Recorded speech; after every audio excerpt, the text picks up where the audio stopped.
Praise the Lord, God bless you all. परमेश्वर आप सबको ज़बरदस्त बरकत दे चुके, ये मेरा विश्वास है। और मैं आया हूँ आपके साथ एक ज़बरदस्त टॉपिक के साथ, जिससे आप ज़बरदस्त उन्नति पाओगे और परमेश्वर के साथ आपका एक बहुत अच्छा रिश्ता बनेगा। हम जानते हैं अगर हमारे परिवार में भी या पति पत्नी में भी अच्छा रिश्ता हो तो ज़िंदगी बड़ी सुहावनी होती है। अगर बच्चे, फैमिली एक मन हो, सब में प्यार हो, रिश्ता अच्छा हो तो ज़बरदस्त ज़िंदगी होती है फैमिली के बीच।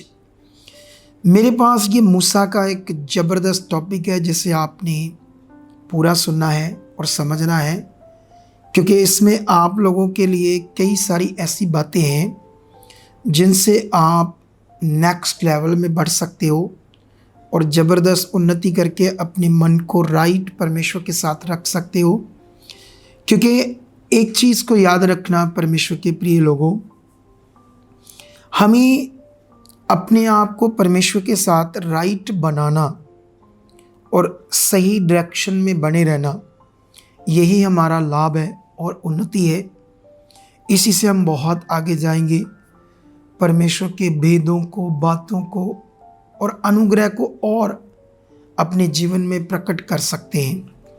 तो इसलिए मैं मूसा का एक ज़बरदस्त वाक्य आपको समझाना चाहता हूँ, क्योंकि पुराने नियम में अगर हम देखें तो सबसे बड़ा भविष्यवक्ता था मूसा, सबसे बड़ा। और सबसे बड़ा काम जो उसको परमेश्वर ने उसके जीवन से लिया, उस बहुत हार्ड था जो मूसा ने काम किया। लेकिन मैं एक वचन पढ़ने से पहले आपसे एक बात करना चाहता हूं कि अगर मान लो आप कोई अपने बच्चों के लिए बड़ी मेहनत कर रहे थे, हार्ड वर्क, 10 साल, 20 साल, 30 साल, 40 साल, 50 साल, जब टाइम आया सुख लेने का बच्चों से, उनके जीवन को आगे बढ़ाने में इतनी मेहनत कर दी, लेकिन बच्चे साथ नहीं देंगे और उन्हें कुछ नहीं समझेंगे, उस माता पिता को कितना हर्ट होंगे वो, कितना दुख होगा। ऐसा ही कुछ टॉपिक आपके सामने है। लेकिन इस टॉपिक को के बीच में हमारे लिए एक बड़ी शिक्षा जो हमारे लिए समझने वाली है। लेकिन यहाँ पर मूसा को परमेश्वर ने जो कहा, बस मैं वो आपको समझाने वाला हूँ ताकि आपको ये बात समझ आए कि परमेश्वर ने मूसा को क्यों, जिस देश की प्रतिज्ञा, वायदा उसने किया था अब्राहम, याकूब, इजहाक के साथ, या अब्राहम, इजहाक, याकूब के साथ, और उनके वंश को वो देश देने का जिसमें दूध और शहद की नदियां बहती हो। लेकिन मूसा ने एक हार्ड वर्क किया, 40 साल जंगल में लोगों की बातों को सहता रहा, इतनी पीड़ा दुख के साथ वचन पूरा करता रहा। लेकिन एक टाइम आया जब उसने अपने लोगों के साथ वो इज़राइल देश, कनान देश, जिसका नाम पहले कनान था, बाद में इज़राइल देश बना, जो ज़बरदस्त देश था, वो पाने का टाइम आया तो परमेश्वर ने उसे उस देश में कहा, मैं तुम्हें लेकर नहीं जाऊंगा। तो इस वाक्य को पढ़कर हम सारा समझते हैं क्या पॉइंट है इसमें, ठीक है। तो सबसे पहले हम गिनती की पुस्तक से ये वचन पढ़ेंगे, 27 अध्याय, उसका 12 से लेकर 14 तक वचन पढ़ेंगे। ऐसे लिखा है, फिर यहोवा ने मूसा से कहा, इस आब्रीम नामक पर्वत के ऊपर चढ़कर उस देश को देख ले जिसे मैंने इज़राइलियों को दिया है, और जब तू उसको देख लेगा तब अपने भाई हारून के समान तू भी अपने लोगों में जा मिलेगा, क्योंकि सीन नामक जंगल में तुम दोनों ने मंडली के झगड़ने के समय मेरी आज्ञा को तोड़कर मुझसे बलवा किया और मुझे सोते के पास उनकी दृष्टि में पवित्र नहीं ठहराया। हालेलुया। एक वचन ये है, इसको जो मैंने पढ़ा दिया। एक वचन और है जो व्यवस्था विवरण में लिखा है, इसे भी थोड़ा पढ़ते हैं, उसके बाद टॉपिक पर आते हैं। और यहाँ पर व्यवस्था विवरण 32 का 48 से पढ़ते हैं। फिर उसी दिन यहोवा ने मूसा से कहा, उस आब्रीम पहाड़ की नबो नामक चोटी पर जो अब मोआब देश में यरीहो के सामने है, चढ़कर कनान देश जिसे मैं इज़राइलियों की निज भूमि कर देता हूँ उसको देख ले। तब जैसे तेरा भाई हारून होर पहाड़ पर मरकर अपने लोगों में मिल गया, वैसे ही तू इस पहाड़ पर चढ़कर मर जाएगा और अपने लोगों में मिल जाएगा। इसका कारण ये है कि सीन जंगल में कादेश के मरीबा नामक सोते पर तुम दोनों ने मेरा अपराध किया, क्योंकि तुमने इज़राइलियों के मध्य में मुझे पवित्र ना ठहराया। इज़राइली वह देश जो मैं इज़राइलियों को देता हूँ तू अपने सामने देख लेगा, परंतु वहाँ जाने ना पाएगा। हालेलुया।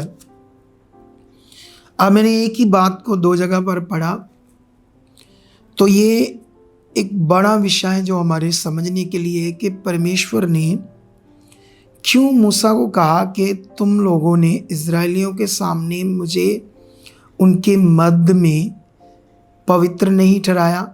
तुमने मेरा अपराध किया है, मेरी आज्ञा को तोड़ा है, और जो मेरी महिमा है, जो मेरा आदर है, तुमने उसको नहीं किया।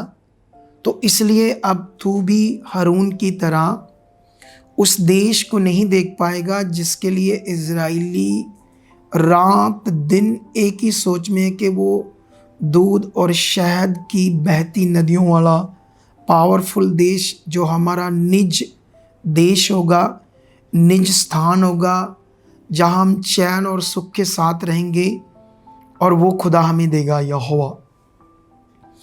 लेकिन मूसा को परमेश्वर ने कहा कि तू बस देख ले पहाड़ पर चढ़कर वो कैसा देश है, लेकिन तू, तेरे पैर वहाँ नहीं जाएगा और तू वहाँ नहीं जाएगी। हारून की तरह तू भी जर्दन नदी से पहले ही सो जाएगा और अपने बाप दादों में जाकर मिल जाएगा।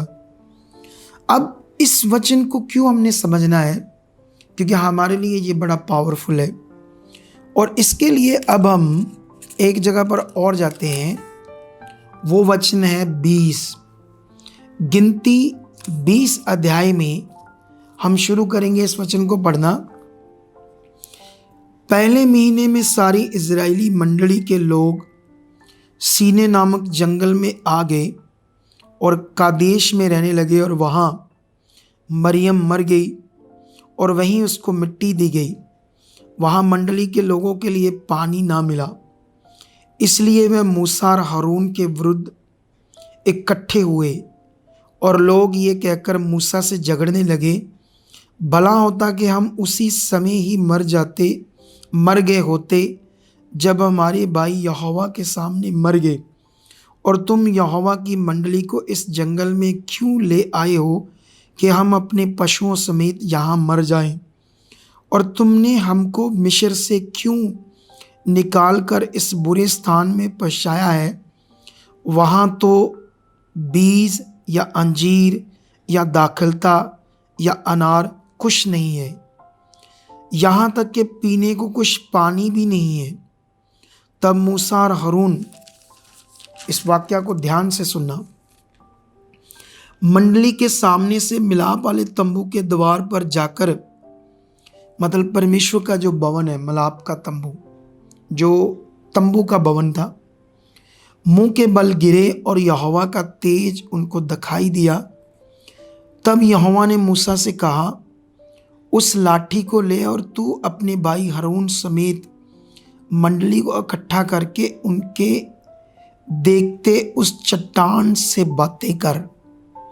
ये जो वचन है आपके लिए बहुत मीन है।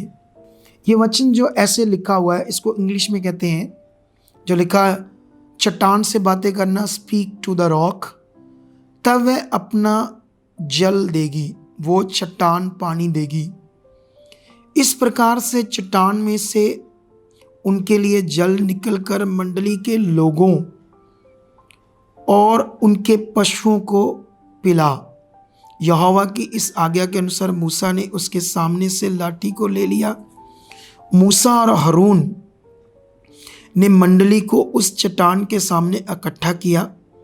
तब मूसा ने उससे कहा, हे दंगा करने वालों, क्योंकि वो ऐसे लोग थे शरीर में कि मूसा का दिमाग तक खाते थे, इतना बुड़बड़ाते थे, इतना कुड़कड़ाते थे। और जो लोग बुड़बड़ाते कुड़कड़ाते हैं वो अपनी आशीषों को खो देते हैं। तो उसने कहा, हे दंगा करने वालों सुनो, क्या हमको इस चट्टान में से तुम्हारे लिए जल निकालना होगा? तब मूसा ने हाथ उठाकर लाठी चट्टान पर 2 बार मारी और उसमें से बहुत पानी फूट निकला और मंडली के लोग अपने पशुओं समेत पीने लगे। परंतु मूसा और हारून से यहोवा ने कहा, तुमने ये मुझ पर विश्वास नहीं किया और मुझे इज़राइलियों की दृष्टि में पवित्र नहीं ठहराया, इसलिए तुम इस मंडली को उस देश में पहुँचाने तो पाओगे जिसे मैंने उन्हें दिया है। हालेलुया। अब ये जो वचन लिखा है से मैंने पढ़ दिया है और अब आपने समझना है। तो यहाँ पर हम जानते हैं कि जब वो मिस्र से निकले तो जंगल में आए, तो जंगल में ना खाना पीना था, तो परमेश्वर अब उनके लिए इंतज़ाम कर रहा था। यहाँ भी तो ये उस समय जब जंगल में एंटर हुए तो इनके लिए पानी नहीं था, तो ये बहुत कुड़कुड़ाने लगे। हम अपने भाइयों के साथ जैसे वो पहले मर गए, हम भी उनके साथ मर जाते या मिस्र में मर जाते। क्यों? क्योंकि इतने पानी से त्रास रहे थे, इतनी प्यास लगी थी और जंगल में ना कोई कुआं था, ना कोई सोता था, ना पानी था। बुरा हाल था इन लोगों का। और ये ज़माना भी वो टाइम था हज़ारों साल पहले जब लोगों को भूख प्यास ज़्यादा लगती थी। आजकल तो इतनी नहीं लगती। हमारे ज़माने में भी गांव में हम रहते थे तो इतनी भूख और प्यास लगती थी, वो टाइम था। लेकिन परमेश्वर ने क्या किया, इनका बुड़बड़ाना देखकर परमेश्वर के तंबू के सामने जाकर, मिलाप वाले तंबू के सामने जाकर परमेश्वर को पुकारा और परमेश्वर ने उनसे बात की। उसका तेज प्रकट हुआ और फिर परमेश्वर ने कहा, इन सारी मंडली को इकट्ठा करके होरेब चट्टान के सामने ने लेकर जाओ और वहाँ पर तुमने क्या करना है, जो मैंने अभी पढ़ा, स्पीक टू द रॉक, तुमने उस चट्टान से बात करनी। ऐसे हिंदी में तो ऐसे लिखा है। अगर हम इसको गहरी स्टडी करते हैं तो परमेश्वर ने चट्टान से बात करने की बात नहीं की थी उसने, लेकिन उल्टा मूसा ने क्या किया, लोगों के सामने जब मंडली को इकट्ठा किया तो परमेश्वर ने तो, अगर लिखे हुए अनुसार हम देखें तो ऐसा लगता है मतलब चट्टान से बात करके पानी निकालना है और पानी निकल आएगा। लेकिन उसने ऐसा नहीं किया, उसने 2 बार लाठी मारी, क्योंकि मूसा परमेश्वर के साथ चलते चलते उसमें इतनी पावर काम करने लगी थी कि कई बार वो खुद भी परमेश्वर की फोर्स को अपनी इच्छा से भी यूज कर सकता था, परमेश्वर की पावर को। लेकिन उसने परमेश्वर की पावर को अपनी इच्छा से यूज करके अपने आप को लोगों के सामने प्रमोट कर दिया कि जिससे मेरे कारण ये हुआ है। इसीलिए परमेश्वर ने उसे कहा कि तुमने मंडली के सामने मुझे पवित्र नहीं ठहराया, मेरी आज्ञा को तोड़कर अपराध किया है। क्योंकि परमेश्वर ने तो कहा था चट्टान से, मतलब ऐसा नहीं था चट्टान को कुछ कहना है, मतलब उस समय ये बात करनी थी वहाँ खड़े होकर कि ये देखो यहोवा हमारे बीच है, वो खुदा अभी ये काम करने वाला है। वो यहोवा के सामने मैं बोलता हूँ आपके कि हे यहोवा, इस चट्टान के अंदर तेरी पावर काम करे, अभी इससे पानी का सोता बहे ताकि ये सब पिए। तो परमेश्वर ने ऐसा ही कहा था कि मेरे को लोगों के सामने पवित्र करना, पवित्र प्रकट करना। लेकिन मूसा ने ये छोड़कर क्या कर दिया, मतलब उस फोर्स को, जो परमेश्वर के फोर्स को यूज कर लिया, पावर को, और कहीं ना कहीं परमेश्वर वहां कुछ भी लोगों के सामने प्रकट नहीं हुआ, मूसा ही सब कुछ प्रकट हो गया। इसीलिए परमेश्वर ने उसे कहा कि तुम उस देश को देख नहीं पाओगे। अब सोचने वाली बात है हमारे लिए, क्या मूसा इतना वफादार था, इतना खरा था, तो उसकी एक गलती से क्या परमेश्वर को उसके साथ ऐसा करना चाहिए था? इसे बोलते हैं स्पिरिचुअल लॉ, इसे बोलते हैं परमेश्वर का न्याय, इसे बोलते हैं परमेश्वर का सिस्टम। अगर परमेश्वर का सिस्टम आगे पीछे होगा तो इंसान अपनी मर्जी से कुछ भी करेगा। तो इसीलिए ऐसी चीज़ें हमारे बहुत सीखने के लिए, ताकि हम भी कभी, बहुत सारे सेवक, बहुत सारे बिलीवर, जब कभी उनकी प्रार्थना से कुछ प्रकट होता है या विश्वास से कुछ होता है, तो वो ये ना सोचे कि हमारे कारण हो गया, या हमारे दम, या हमारी भक्ति, या हमने बहुत कुछ ऐसा किया जिससे हमारे कारण हो गया है, तो वो महिमा परमेश्वर को नहीं जाएगी। हम इंसान हैं, हमारा काम है कि जो सृष्टि करता है, हमारा बनाने वाला, हमारा रचने वाला, हमारे सांस देने वाला, हम उसी को महिमा दें, हम उसी को हर वक्त आगे रखें। और जब हम ये करेंगे तो कभी धोखा नहीं खाएंगे और शैतान की जुक्तियों में कभी नहीं फंसेंगे। तो ये वचन बड़ा पावरफुल था हमारे लिए कि मूसा के साथ ऐसा होने का क्या कारण था।